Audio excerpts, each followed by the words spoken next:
ਸਤਿ ਸ੍ਰੀ ਅਕਾਲ। News 18 Punjab Haryana Himachal ਤੁਸੀਂ ਦੇਖ ਰਹੇ ਹੋ। ਗੌਰਵ ਸ਼ੁਕਲਾ ਮੈਂ ਹਾਂ ਤੁਹਾਡੇ ਨਾਲ ਹਾਜ਼ਰ ਹਾਂ ਖਬਰਾਂ ਦਾ ਪ੍ਰਾਈਮ ਟਾਈਮ ਲੈ ਕੇ। ਪ੍ਰਾਈਮ ਟਾਈਮ ਦੇ ਵਿੱਚ ਗੱਲ ਅੱਜ ਸੂਬੇ ਦੀ ਸਿਆਸਤ ਦੀ, ਨਵੇਂ ਸਮੀਕਰਨਾਂ ਦੀ। ਸੂਬੇ ਦੀ ਸਿਆਸਤ ਦੇ ਵਿੱਚ 2017 ਦੀਆਂ ਚੋਣਾਂ ਦੇ ਵਿੱਚ ਪਾਰਟੀਆਂ ਦੇ ਵੱਲੋਂ ਕੀਤੇ ਗਏ ਵਾਅਦਿਆਂ ਦੇ ਨਾਲ ਖਾਸ ਤੌਰ ਤੇ ਕਾਂਗਰਸ ਵੱਲੋਂ ਕੀਤੇ ਗਏ, ਕਿਉਂਕਿ ਹਾਕਮ ਤੇ ਕਾਂਗਰਸ, ਉਹਨਾਂ ਦੇ ਵਾਅਦਿਆਂ ਦੇ ਨਾਲ ਇਸ ਸਮੇਂ ਚਰਚਾ ਦਲਿਤ ਵੋਟ ਬੈਂਕ ਦੀ ਵੀ ਪੰਜਾਬ 'ਚ ਬਹੁਤ ਹੋ ਰਹੀ ਹੈ। ਪਿਛਲੇ 10 ਦਿਨ 15 ਦਿਨ ਜਾਂ ਕਹੀਏ ਕਿ 1 ਮਹੀਨੇ ਤੋਂ ਤੁਸੀਂ ਵੀ ਬਹੁਤ ਸੁਣਿਆ ਹੋਵੇਗਾ ਦਲਿਤ ਵੋਟ ਬੈਂਕ ਦਾ ਜ਼ਿਕਰ ਹੋ ਰਿਹਾ ਹੈ ਤੇ ਦਲਿਤਾਂ ਦੇ ਲਈ ਦਾਅਵਿਆਂ ਦੀ ਵੀ ਭਰਮਾਰ ਹੈ। ਤੇ ਹੁਣ ਸੂਬੇ ਦੇ ਵਿੱਚ ਨਵੇਂ ਸਮੀਕਰਨ ਵੀ ਬਣਦੇ ਨਜ਼ਰ ਆ ਰਹੇ ਨੇ।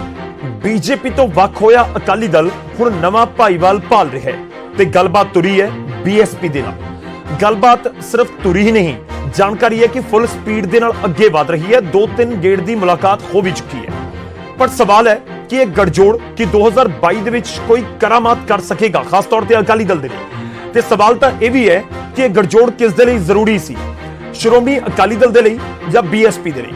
ਕਿਉਂਕਿ ਅਕਾਲੀ ਦਲ 10 ਸਾਲ ਸੱਤਾ ਦੇ ਵਿੱਚ ਰਿਹਾ ਤੇ ਉਸ ਤੋਂ ਬਾਅਦ 2017 ਦੀਆਂ ਚੋਣਾਂ ਦੇ ਵਿੱਚ ਮੁੱਖ ਵਿਰੋਧੀ ਪਾਰਟੀ ਵੀ ਨਹੀਂ ਬਣ ਸਕਿਆ। ਤਾਂ ਦੂਜੇ ਪਾਸੇ ਬੀਐਸਪੀ ਉਹ ਪਾਰਟੀ ਹੈ ਜਿਸ ਦਾ ਵੋਟ ਬੈਂਕ ਤਾਂ ਪੰਜਾਬ ਦੇ ਵਿੱਚ ਕਿਹਾ ਜਾਂਦਾ ਹੈ, ਪਰ ਸੀਟ ਜਾਂ ਕਹੀਏ ਕਿ ਵਿਧਾਨ ਸਭਾ ਦਾ ਦਰਵਾਜ਼ਾ ਬੀਐਸਪੀ ਦੇ ਉਮੀਦਵਾਰਾਂ ਨੇ ਪਿਛਲੇ ਕਰੀਬ 2 ਦਹਾਕਿਆਂ ਤੋਂ ਨਹੀਂ ਦੇਖਿਆ। ਤਾਂ ਖੈਰ ਕਿਸ ਦੇ ਲਈ ਵਾਕਈ ਜ਼ਰੂਰੀ ਸੀ, ਇਸ ਦੇ ਉੱਤੇ ਵੀ ਅੱਜ ਚਰਚਾ ਕਰਾਂਗੇ। ਤੇ ਜੇਕਰ ਗੜਜੋੜ ਦੀ ਗੱਲ ਸਿਰੇ ਚੜ੍ਹਦੀ ਹੈ, ਕਿਉਂਕਿ ਅਜੇ ਤਾਂ ਗੱਲਾਂ ਬਾਤਾਂ ਹੀ ਨੇ, ਜੇ ਗੱਲਬਾਤ ਸਿਰੇ ਚੜ੍ਹਦੀ ਹੈ ਤਾਂ ਫਿਰ ਕਿਹੜੇ ਫਾਰਮੂਲੇ ਦੇ ਉੱਤੇ ਗੱਲਬਾਤ ਹੋਏਗੀ? ਕਿੰਨੀਆਂ ਸੀਟਾਂ ਬੀਐਸਪੀ ਨੂੰ ਅਕਾਲੀ ਦਲ ਦੇ ਸਕਦਾ 117 ਦੇ ਵਿੱਚੋਂ?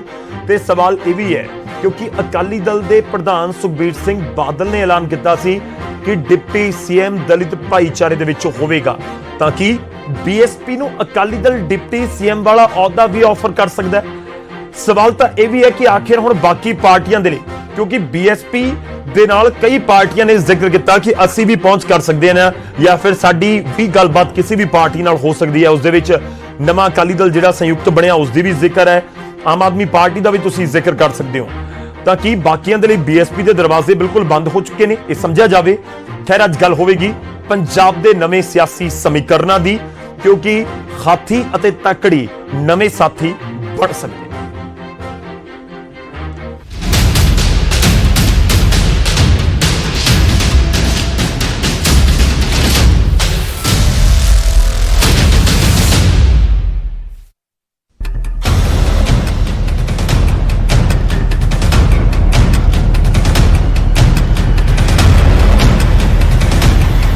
ਪੰਜਾਬ ਦੇ ਵਿੱਚ ਚੋਣਾਂ ਤੋਂ ਪਹਿਲਾਂ ਦੀ ਉਥਲ-ਪੁਥਲ ਸ਼ੁਰੂ ਹੋ ਚੁੱਕੀ ਹੈ। ਸਿਆਸੀ ਪਾਰਟੀਆਂ ਵੋਟਾਂ ਦਾ ਸਮੀਕਰਨ ਬਣਾਉਣ ਦੇ ਲਈ ਨਵੇਂ-ਨਵੇਂ ਸਾਥੀ ਭਾਲ ਰਹੇ ਨੇ ਅਤੇ ਖਬਰ ਇਹ ਹੈ ਕਿ ਪਿਛਲੇ ਸਾਲ ਬੀਜੇਪੀ ਤੋਂ ਨਾਤਾ ਤੋੜਨ ਵਾਲਾ ਅਕਾਲੀ ਹਾਥੀ ਦੀ ਸਵਾਰੀ ਕਰਨ ਦੀ ਤਿਆਰੀ ਕਰ ਚੁੱਕਿਆ ਹੈ। ਜੀ ਹਾਂ, 2022 ਦੇ ਵਿੱਚ ਪੰਜਾਬ 'ਚ ਪੰਥਕ ਅਤੇ ਦਲਿਤ ਵੋਟ ਬੈਂਕ ਦਾ ਮੇਲ ਹੋਣ ਜਾ ਰਿਹਾ ਹੈ, ਜਿਸ ਦੇ ਲਈ ਗੱਲਬਾਤ ਦੇ ਕਈ ਦੌਰ ਹੋ ਚੁੱਕੇ ਨੇ ਅਤੇ ਜਲਦ ਫਾਈਨਲ ਖਾਕਾ ਤਿਆਰ ਹੋ ਜਾਏਗਾ।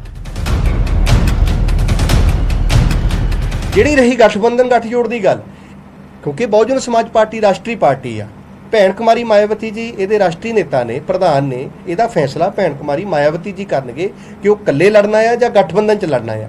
ਲੇਕਿਨ ਮੈਨੂੰ ਇਦਾਂ ਲੱਗਦਾ ਆ, ਜੋ ਮੇਰੇ ਕੋਲ ਖਬਰ ਹੈਗੀ ਆ, ਕਿ ਗੱਠਜੋੜ ਦੇ ਲਈ 2-4 ਗੇੜ ਦੀ ਜਿਹੜੀ ਗੱਲਬਾਤ ਹੈ, ਮੈਨੂੰ ਇਦਾਂ ਲੱਗਦਾ ਆ ਵੀ ਸ਼ਾਇਦ ਅਕਾਲੀ ਦਲ ਨਾਲ ਹੋਈ ਆ ਹਾਈ ਕਮਾਂਡ ਦੀ ਹਾਈ ਲੈਵਲ ਤੇ। ਲੇਕਿਨ ਮੇਰੇ ਉਹ ਧਿਆਨ 'ਚ ਜਿਹੜਾ ਹਾਲੇ ਮਾਮਲਾ ਪੂਰੀ ਤਰ੍ਹਾਂ ਜਿਹਨੂੰ ਮੈਂ ਸਪਸ਼ਟ ਤੌਰ ਤੇ ਕਹਾਂ ਇਦਾਂ ਨਹੀਂ। ਨਵੇਂ ਗੜਜੋੜ ਦਾ ਗਣਿਤ ਅਜਿਹੇ ਸਮੇਂ ਦੇ ਵਿੱਚ ਪੜਾਇਆ ਜਾ ਰਿਹਾ ਹੈ ਜਦੋਂ ਪੰਜਾਬ 'ਚ ਦਲਿਤ ਵੋਟ ਬੈਂਕ ਦੀ ਸਿਆਸਤ ਗਰਮਾਈ ਹੋਈ ਹੈ। ਖੁਦ ਸੁਖਬੀਰ ਬਾਦਲ ਸੱਤਾ ਦੇ ਵਿੱਚ ਆਉਣ ਤੇ ਦਲਿਤ ਨੂੰ ਡਿਪਟੀ ਸੀਐਮ ਬਣਾਉਣ ਦਾ ਐਲਾਨ ਕਰ ਚੁੱਕੇ ਨੇ, ਪਰ 2017 ਦੇ ਚੋਣ ਨਤੀਜੇ ਦੱਸਦੇ ਨੇ ਕਿ ਰਿਜ਼ਰਵ ਸੀਟਾਂ ਦੇ ਉੱਤੇ ਅਕਾਲੀ ਸਿਰਫ ਕਾਂਗਰਸ ਹੀ ਨਹੀਂ ਬਲਕਿ ਆਮ ਆਦਮੀ ਪਾਰਟੀ ਦੇ ਮੁਕਾਬਲੇ ਵੀ ਪਛੜ ਗਏ ਸਨ। ਕੁੱਲ 37 ਰਿਜ਼ਰਵ ਸੀਟਾਂ ਦੇ ਵਿੱਚੋਂ ਕਾਂਗਰਸ ਦੇ ਕੋਲ ਜਿੱਥੇ 22 ਸੀਟਾਂ ਆਈਆਂ ਤਾਂ ਉੱਥੇ ਆਮ ਆਦਮੀ ਪਾਰਟੀ ਦੇ ਕੋਲ 9 ਸੀਟਾਂ, ਜਦੋਂ ਕਿ ਅਕਾਲੀ ਦਲ ਦੇ ਖਾਤੇ 'ਚ ਸਿਰਫ 3। ਪੰਜਾਬ 'ਚ ਦੁਆਬਾ ਦੇ ਜਿਸ ਇਲਾਕੇ ਦੇ ਵਿੱਚ ਦਲਿਤਾਂ ਦੀ ਸਭ ਤੋਂ ਵੱਡੀ ਤਦਾਦ ਹੈ, ਬੀਜੇਪੀ ਉੱਥੇ ਕਾਫੀ ਸਰਗਰਮ ਹੋਇਆ ਕਰਦੀ ਸੀ, ਪਰ ਬੀਜੇਪੀ ਦੇ ਵੱਖ ਹੋਣ ਤੋਂ ਬਾਅਦ ਤੋਂ ਹੀ ਅਕਾਲੀ ਦਲ ਅਜਿਹਾ ਨਵਾਂ ਸਾਥੀ ਭਾਲ ਰਿਹਾ ਸੀ ਜੋ ਇਸ ਇਲਾਕੇ 'ਚ ਭਰਪਾਈ ਕਰ ਸਕੇ। ਸੁਖਬੀਰ ਬਾਦਲ ਵੀ ਗੈਰ ਕਾਂਗਰਸੀ, ਗੈਰ ਆਮ ਆਦਮੀ ਪਾਰਟੀ ਅਤੇ ਗੈਰ ਬੀਜੇਪੀ ਗੜਜੋੜ ਦੇ ਲਈ ਦਰਵਾਜ਼ੇ ਖੋਲ ਕੇ ਬੈਠੇ ਨੇ। ਇਸ ਲਈ तमाम ਸਮੀਕਰਨਾਂ ਨੂੰ ਪਰਖਣ ਤੋਂ ਬਾਅਦ ਇਹੋ ਲੱਗਦਾ ਹੈ ਕਿ ਹਾਥੀ ਹੀ ਤਕੜੀ ਦਾ ਨਵਾਂ ਸਾਥੀ ਬਣੇਗਾ। We are open to alliances with other parties minus Congress, minus BJP and minus AAP. We cannot line with these parties. We will form other like-minded party with outside these parties. We are open to them. 2019 ਦੀਆਂ ਲੋਕ ਸਭਾ ਚੋਣਾਂ ਦੇ ਦੌਰਾਨ BSP Punjab democratic alliance ਦਾ ਹਿੱਸਾ ਸੀ, ਜਿਸ ਨੇ ਸੀਟਾਂ ਦੇ ਲਿਹਾਜ਼ ਦੇ ਨਾਲ ਤਾਂ ਕੁਝ ਹਾਸਲ ਨਹੀਂ ਕੀਤਾ, ਪਰ ਕਈ ਅਜਿਹੀਆਂ ਸੀਟਾਂ ਸਨ ਜਿਨ੍ਹਾਂ ਦੇ ਉੱਤੇ ਖੇਡ ਜ਼ਰੂਰ ਵਿਗਾੜਿਆ। ਇਸ ਲਈ ਕਾਗਜ਼ ਦੇ ਉੱਤੇ ਕਮਜ਼ੋਰ ਦਿਖਣ ਵਾਲੀ ਪਾਰਟੀ ਅਕਾਲੀਆਂ ਦੇ ਨਾਲ ਮਿਲ ਕੇ ਕੀ ਕਰਾਮਾਤ ਕਰਦੀ ਹੈ, ਇਹ ਜਾਣਨ ਦੇ ਲਈ ਪੂਰਾ ਪੰਜਾਬ ਬੇਤਾਬ ਹੈ। ਚੰਡੀਗੜ੍ਹ ਤੋਂ ਰੋਹਿਤ ਬੰਸਲ ਦੇ ਨਾਲ ਬਿਊਰੋ ਰਿਪੋਰਟ, ਨਿਊਜ਼ 18 ਪੰਜਾਬ। ਅੱਜ ਗੱਲਬਾਤ ਹੋਵੇਗੀ ਕਿ ਵਾਕਈ ਅਕਾਲੀ ਦਲ ਤੇ ਬੀਐਸਪੀ ਦੇ ਵਿਚਾਲੇ ਗਠਜੋੜ ਹੋਣ ਜਾ ਰਿਹਾ ਹੈ ਕਿ ਵਾਕਈ ਹੀ ਇਹ ਕਿਹਾ ਜਾਵੇ ਕਿ ਹੁਣ ਬੀਐਸਪੀ ਤੋਂ ਬੀਜੇਪੀ ਤੋਂ ਬਾਅਦ ਬੀਐਸਪੀ ਅਕਾਲੀ ਦਲ ਦਾ ਨਵਾਂ ਭਾਈਵਾਲ ਹੋਵੇਗਾ। ਜੇਕਰ ਹਾਂ ਤਾਂ ਗੱਲਬਾਤ ਕਿੱਥੇ ਤੱਕ ਪਹੁੰਚੀ ਹੈ, ਕਿਹੜੇ ਫਾਰਮੂਲੇ ਤੇ ਗੱਲਬਾਤ ਹੋਈ ਹੈ, ਵਿਰੋਧੀਆਂ ਦੇ ਲਈ ਕਿੰਨੀ ਚੁਣੌਤੀ ਹੋ ਸਕਦੀ ਹੈ, ਬਹੁਤ ਸਾਰੇ ਸਵਾਲ ਨੇ ਜਿਨ੍ਹਾਂ ਦੇ ਉੱਤੇ ਗੱਲਬਾਤ ਕਰਨ ਦੀ ਕੋਸ਼ਿਸ਼ ਕਰਾਂਗੇ। ਸਭ ਤੋਂ ਪਹਿਲਾਂ ਤਾਰੂਫ ਕਰਵਾਉਂਦੇ ਹਾਂ ਅੱਜ ਦੇ ਮਹਿਮਾਨਾਂ ਦੇ ਨਾਲ। ਜਿਹੜੇ ਮਹਿਮਾਨ ਅੱਜ ਸਾਡੇ ਨਾਲ ਜੁੜ ਰਹੇ ਨੇ ਇਸ ਚਰਚਾ ਦੇ ਵਿੱਚ ਸ਼ਾਮਲ ਹੋਣਗੇ। ਸਾਡੇ ਨਾਲ ਸ਼੍ਰੋਮਣੀ ਅਕਾਲੀ ਦਲ ਦੇ ਸੀਨੀਅਰ ਆਗੂ ਰਾਜ ਸਭਾ ਮੈਂਬਰ ਬਲਵਿੰਦਰ ਸਿੰਘ ਭੁੰਦੜ ਜੀ ਜੁੜ ਰਹੇ ਨੇ। ਭੁੰਦੜ ਸਾਹਿਬ ਬਹੁਤ ਬਹੁਤ ਸਵਾਗਤ ਹੈ ਨਿਊਜ਼ 18 ਪੰਜਾਬ ਦੇ ਉੱਤੇ। ਸਾਡੇ ਨਾਲ ਪ੍ਰਿੰਸ ਕੁਲਰ ਜੀ ਕਾਂਗਰਸ ਤੋਂ ਜੁੜ ਰਹੇ ਨੇ। ਸਾਡੇ ਨਾਲ ਨਰਿੰਦਰ ਸਿੰਘ ਟਿਵਾਣਾ ਜੀ ਆਮ ਆਦਮੀ ਪਾਰਟੀ ਤੋਂ ਜੁੜ ਰਹੇ ਨੇ। ਸਾਡੇ ਨਾਲ ਰਾਜੇਸ਼ ਬੱਗਾ ਜੀ ਹੋਣਗੇ ਬੀਜੇਪੀ ਤੋਂ। ਤੇ ਅਸੀਂ ਕੋਸ਼ਿਸ਼ ਕਰ ਰਹੇ ਹਾਂ ਕਿ ਬੀਐਸਪੀ ਦੇ ਸੂਬਾ ਪ੍ਰਧਾਨ ਜਸਬੀਰ ਸਿੰਘ ਗੜੀ ਵੀ ਸਾਡੇ ਨਾਲ ਜੁੜਨ ਤੇ ਉਹਨਾਂ ਦੇ ਨਾਲ ਵੀ ਗੱਲਬਾਤ ਹੋ ਸਕੇ। ਭੁੰਦੜ ਸਾਹਿਬ, ਸ਼ੁਰੂਆਤ ਮੈਂ ਤੁਹਾਡੇ ਤੋਂ ਹੀ ਕਰਨ ਜਾ ਰਿਹਾ ਹਾਂ। ਅਕਾਲੀ ਦਲ ਬੀਐਸਪੀ ਦੇ ਨਾਲ ਗਠਜੋੜ ਕਰ ਰਿਹਾ, ਬੜਾ ਸਿੱਧਾ ਜਿਹਾ ਸਵਾਲ ਹੈ। ਅਕਾਲੀ ਦਲ ਦੇ ਵਰਕਰ ਅੱਜ ਜਾਣਨਾ ਚਾਹੁੰਦੇ ਨੇ ਜੋ ਪੋਲਿਟਿਕਸ ਹੈ ਇਹਦੇ ਚ ਜੋ ਅੱਜ ਹਿੰਦੁਸਤਾਨ ਦਾ ਸਾਰੇ ਦਾ ਨਕਸ਼ਾ ਹੈ, ਇਹਦੇ ਵਿੱਚ ਪਾਰਟੀਆਂ ਦੇ ਗੱਠਜੋੜ ਜੋ ਹਮ ਖਿਆਲ ਹੈ ਹੁੰਦੇ ਰਹਿੰਦੇ ਨੇ ਜੀ। ਬੀਐਸ ਤੇ ਸ਼੍ਰੋਮਣੀ ਅਕਾਲੀ ਦਲ ਦਾ ਗੱਠਜੋੜ ਹੈ, ਇਹ ਪਹਿਲਾਂ ਵੀ 2 ਵਾਰੀ ਹੋ ਚੁੱਕਾ। ਜਦੋਂ ਵੀ ਹੋਇਆ ਉਦੋਂ ਬਹੁਤ ਅੱਛੇ ਰਿਜ਼ਲਟ ਆਏ ਨੇ। ਦੋਨੋਂ ਪਾਰਟੀਆਂ ਜਿਹੜੀਆਂ ਉਹ ਮਜ਼ਦੂਰ ਕਿਸਾਨ ਪੱਖੀ ਨੇ, ਗਰੀਬ ਪੱਖੀ ਨੇ। ਇਸ ਕਰਕੇ ਇਸ ਗੱਠਜੋੜ ਬਾਰੇ ਜੇ ਕੋਈ ਗੱਲਬਾਤ ਚੱਲਦੀ ਹੈ, ਸਿਰੇ ਚੜ੍ਹਦੀ ਹੈ, ਤੇ ਪੰਜਾਬ ਦਾ ਅੱਛਾ ਹੋਏਗਾ, ਪੰਜਾਬ ਵਾਸਤੇ ਅੱਛਾ ਹੋਏਗਾ। ਭੁੰਦੜ ਸਾਹਿਬ, ਕਿੰਨੀ ਗੱਲਬਾਤ ਹੋਗੀ? ਕਿਉਂਕਿ ਬੀਐਸਪੀ ਦੇ ਵੀ ਲੋਕ ਜਾਣਨਾ ਚਾਹੁੰਦੇ ਨੇ, ਅਕਾਲੀ ਦਲ ਦੇ ਜਿਹੜੇ ਵਰਕਰ ਹੈ ਤਾਂ ਆਬਵੀਅਸ ਹੈ ਜਾਣਨਾ ਚਾਹੁੰਦੇ ਹੋਣਗੇ। ਬੀਐਸਪੀ ਦੇ ਪ੍ਰਧਾਨ ਜਿਹੜੇ ਪੰਜਾਬ ਦੇ ਨੇ ਉਹ ਇਸ਼ਾਰਾ ਕਰ ਗਏ ਕਿ 2-3 ਵਾਰੀ ਗੱਲਬਾਤ ਹੋ ਚੁੱਕੀ ਹੈ, ਤਾਂ ਇਹ ਸਮਝਿਆ ਜਾਵੇ ਕਿ ਫਾਈਨਲ ਸਟੇਜ ਤੇ ਹੈ। ਇਸ ਤਰ੍ਹਾਂ ਹੈ, ਤੁਸੀਂ ਬਹੁਤ ਸਮਝਦਾਰ ਹੋ, ਤੁਹਾਡਾ ਸਾਰਾ ਦਿਨ ਇਹੀ ਕੰਮ ਹੈ ਪੋਲਿਟਿਕਸ ਦਾ ਲਿੰਕ। ਕਿ ਜਦੋਂ ਕੋਈ ਗੱਲਬਾਤ ਚੱਲਦੀ ਹੁੰਦੀ ਹੈ, ਕਦੇ ਸਾਰੀ ਗੱਲਬਾਤ ਪਬਲਿਕਲੀ ਇਕੱਲਾ ਲੀਡਰ ਹੀ ਕਹਿ ਸਕਦਾ, ਜੋ ਸਰਦਾਰ ਸੁਖਬੀਰ ਸਿੰਘ ਬਾਦਲ ਹੈ ਜਾਂ ਬੀਐਸਪੀ ਦੇ ਜੋ ਸੀਨੀਅਰ ਲੀਡਰ ਮਾਇਆਵਤੀ ਜੀ ਜਾਂ ਸੈਕੰਡ ਉਹਨਾਂ ਤੋਂ। ਮੈਂ ਅੱਜ ਕੋ ਅੱਗੇ ਜ਼ਿਆਦਾ ਕਹਾਂ, ਇਹ ਇੰਨਾ ਕੀ ਹੈ ਜਿੰਨਾ ਗੜੀ ਸਾਹਿਬ ਨੇ ਕਿਹਾ ਕਿ ਗੱਲਬਾਤ ਚੱਲਦੀ ਹੈ, ਪੋਜ਼ਿਟਿਵ ਮੂਡ 'ਚ ਗੱਲਬਾਤ ਚੱਲਦੀ ਹੈ, ਮੈਂ ਇੰਨਾ ਕਹਿ ਸਕਦਾ। ਨਹੀਂ ਭੁੰਦੜ ਸਾਹਿਬ, ਤੁਸੀਂ ਅਕਾਲੀ ਦਲ ਦੇ ਬਹੁਤ ਸੀਨੀਅਰ ਲੀਡਰ ਹੋ, ਜਿਹੜੇ ਪਹਿਲੀ ਕਤਾਰ ਦੇ ਆਗੂ ਨੇ, ਉਹਨਾਂ ਦੇ ਵਿੱਚ ਤੁਸੀਂ ਸ਼ਾਮਲ ਹੋ। ਇਸ ਕਰਕੇ ਸਿੱਧਾ ਸਵਾਲ ਹੋ ਰਿਹਾ ਤੁਹਾਨੂੰ ਕਿ ਤੁਸੀਂ ਦੱਸੋ ਕਿ ਹਾਂ ਕੋਈ ਫਾਰਮੂਲੇ ਤੇ ਗੱਲਬਾਤ ਹੋ ਰਹੀ ਹੈ, ਜਿਹੜੀਆਂ ਮੀਟਿੰਗਾਂ ਹੋਈਆਂ ਉਸ ਦੇ ਵਿੱਚ ਤੁਸੀਂ ਸਹੀ ਕਿ ਨਹੀਂ? ਕਈ ਬੰਦੇ ਤਾਂ ਆਪਣੇ ਆਪ ਨੂੰ ਮਸ਼ਹੂਰ ਕਰਨ ਵਾਸਤੇ ਕਹਿ ਦਿੰਦੇ ਮੂੰਹ ਚੋਂ ਗੱਲਬਾਤ। ਮੈਂ ਕਦੇ ਪਾਰਟੀ ਦਾ ਡਿਸਪਲਿਨ ਤੋੜਿਆ ਨਹੀਂ। ਠੀਕ ਹੈ ਕਿ ਮੈਂ ਸਕੱਤਰ ਜਨਰਲ ਹਾਂ ਪਾਰਟੀ ਦਾ ਜੀ ਔਰ ਸੀਨੀਅਰ ਆ ਹਥਿਆਰ ਨਾਲ, ਲੇਕਿਨ ਸੀਨੀਅਰਿਟੀ ਦਾ ਮਤਲਬ ਇਹ ਨਹੀਂ ਹੁੰਦਾ ਕਿ ਤੁਸੀਂ ਪਾਰਟੀ ਦੀਆਂ ਨੀਤੀਆਂ ਤੇ ਜੋ ਮਰਜ਼ੀ ਹੈ ਕਹੀ ਜਾਓ। ਉਹ ਪ੍ਰਧਾਨ ਦਾ ਹੀ ਪਹਿਲਾ ਰਾਈਟ ਹੈ। ਜੇ ਪ੍ਰਧਾਨ ਮੈਨੂੰ ਹਥਿਆਰ ਦੇ ਦੇ ਕਿ ਤੁਸੀਂ ਇੱਥੇ ਬੋਲ ਸਕਦੇ ਹੋ ਤਾਂ ਮੈਂ ਅੱਗੇ ਕਹਿ ਸਕਦਾ। ਲੇਕਿਨ ਅੱਜ ਜਦੋਂ ਕੋਈ ਗੱਲ ਅਜੇ ਫਾਈਨਲ ਸਟੇਜ 'ਚ ਨਹੀਂ ਤਾਂ ਮੈਂ ਕੋਈ ਗੱਲ ਪਹਿਲਾਂ ਕਹਾ, ਉਹਦਾ ਨੁਕਸਾਨ ਹੈ, ਨਫਾ ਨਹੀਂ। ਇਸ ਕਰਕੇ ਇੰਨਾ ਹੀ ਮੈਂ ਕਹਿ ਸਕਦਾ ਕਿ ਗੱਲਬਾਤ ਪੋਜ਼ਿਟਿਵ ਮੂਡ 'ਚ ਹੈ, ਜੋ ਗੜੀ ਸਾਹਿਬ ਨੇ ਕਿਹਾ। ਚਲੋ ਮੈਂ ਅੱਗੇ ਚਰਚਾ ਨੂੰ ਤੋੜਾਂ, ਬਾਕੀ ਮਹਿਮਾਨ ਵੀ ਸਾਡੇ ਨਾਲ ਨੇ। ਪਰ ਭੁੰਦੜ ਸਾਹਿਬ, ਇੱਕ ਹੋਰ ਸਵਾਲ, ਤੁਹਾਨੂੰ ਲੱਗਦਾ ਹੈ ਸ਼੍ਰੋਮਣੀ ਅਕਾਲੀ ਦਲ ਸੱਤਾ ਤੋਂ ਦੂਰ ਹੈ? ਸਾਰੇ ਜਾਣਦੇ ਹਨ 2017 ਦੇ ਵਿੱਚ ਸੀਟਾਂ ਬਹੁਤ ਘਟ ਗਈਆਂ 10 ਸਾਲ ਸੱਤਾ ਹਾਸਲ ਹੋਣ ਤੋਂ ਬਾਅਦ, ਤੇ ਇਸ ਸਮੇਂ ਅਕਾਲੀ ਦਲ ਨੂੰ ਕਿਸੇ ਗੱਠਜੋੜ ਦੀ ਜ਼ਰੂਰਤ ਨਜ਼ਰ ਆਉਂਦੀ ਹੈ? ਤੇ ਬੀਐਸਪੀ ਵਰਗੀ ਪਾਰਟੀ, ਕਿਉਂਕਿ ਦਲਿਤ ਵੋਟ ਬੈਂਕ ਅਸੀਂ ਸਾਰੇ ਜਾਣਦੇ ਹਾਂ ਪੰਜਾਬ 'ਚ ਬਹੁਤ ਹੈ। ਗੱਠਜੋੜ 1966 ਤੋਂ ਬਾਅਦ ਹਰ ਸਰਕਾਰ ਗੱਠਜੋੜ ਦੀ ਬਣੀ ਅਕਾਲੀ ਦਲ ਦੀ। ਇੱਕ ਵਾਰੀ ਆਲ ਪਾਰਟੀ ਗੱਠਜੋੜ ਸੀ, ਕਮਿਊਨਿਸਟ ਪਾਰਟੀਆਂ, ਸੋਸ਼ਲਿਸਟ ਪਾਰਟੀ, ਉਸ ਵੇਲੇ ਬੀਜੇਪੀ ਥਾਂ ਜਰਸੰਘ ਹੁੰਦੀ ਸੀ ਜੀ। ਫਿਰ ਬੀਜੇਪੀ ਵਾਲੇ ਤਾਂ ਬਹੁਤ ਦੇਰ ਰਿਹਾ, ਫਿਰ ਬੀਐਸਪੀ ਦਾ ਰਿਹਾ, ਕਮਿਊਨਿਸਟ ਪਾਰਟੀਆਂ ਦਾ ਰਿਹਾ, ਸੱਜੇ ਖੱਬੇ। ਜਦੋਂ ਮੈਂ ਮਿਨਿਸਟਰ ਸੀ 77 ਦੇ ਵਿੱਚ, ਉਦੋਂ ਖੱਬੇ ਕਮਿਊਨਿਸਟ, ਸੱਜੇ ਕਮਿਊਨਿਸਟ, ਸੋਸ਼ਲਿਸਟ ਪਾਰਟੀ, ਜਨਤਾ ਪਾਰਟੀ, ਉਹ ਸਾਰੀਆਂ ਪਾਰਟੀਆਂ ਦਾ ਗੱਠਜੋੜ ਸੀ। 4 ਸੀਟਾਂ ਸੀ ਸਾਡੇ ਕੋਲੇ। ਇਸ ਕਰਕੇ ਉਸ ਤੋਂ ਬਾਅਦ ਵੀ ਰਿਹਾ, ਅੱਜ ਵੀ ਰਿਹਾ। ਔਰ ਸਾਰੀਆਂ ਹੀ ਪਾਰਟੀਆਂ, ਜੇ ਕਾਂਗਰਸ ਵਰਗੀ ਪਾਰਟੀਆਂ 'ਚ ਗੱਠਜੋੜ ਕਰਦੇ ਆ, ਜਿਹੜੀ ਨੈਸ਼ਨਲ ਲੈਵਲ ਦੀ ਕਿਸੇ ਵੇਲੇ ਕਹਾਉਂਦੀ ਸੀ, ਹੁਣ ਨਹੀਂ ਰਹਿ ਗਈ ਹੈ, ਭਾਵੇਂ ਕਹੀ ਜਾਣ। ਤੇ ਇਸ ਕਰਕੇ ਗੱਠਜੋੜ ਤੇ ਕੋਈ ਐਸੀ ਗੱਲ ਨਹੀਂ, ਇਹ ਹਾਲਾਤ ਦੇ ਮੁਤਾਬਕ ਹੁੰਦੇ ਰਹਿੰਦੇ ਨੇ। ਇਹ ਗੱਠਜੋੜ ਜਿਹੜਾ ਹੈ ਉਹਦੇ ਬਾਰੇ ਸਾਰੀਆਂ ਪਾਰਟੀਆਂ। ਚਲੋ ਪੁੰਦਰ ਸਾਹਿਬ, ਇੱਕ ਸੰਕੇਤ ਤਾਂ ਦੇ ਦਿਓ ਕਿ ਹਾਂ ਗੱਲਬਾਤ ਹੋਈ ਹੈ ਕਿ ਨਹੀਂ।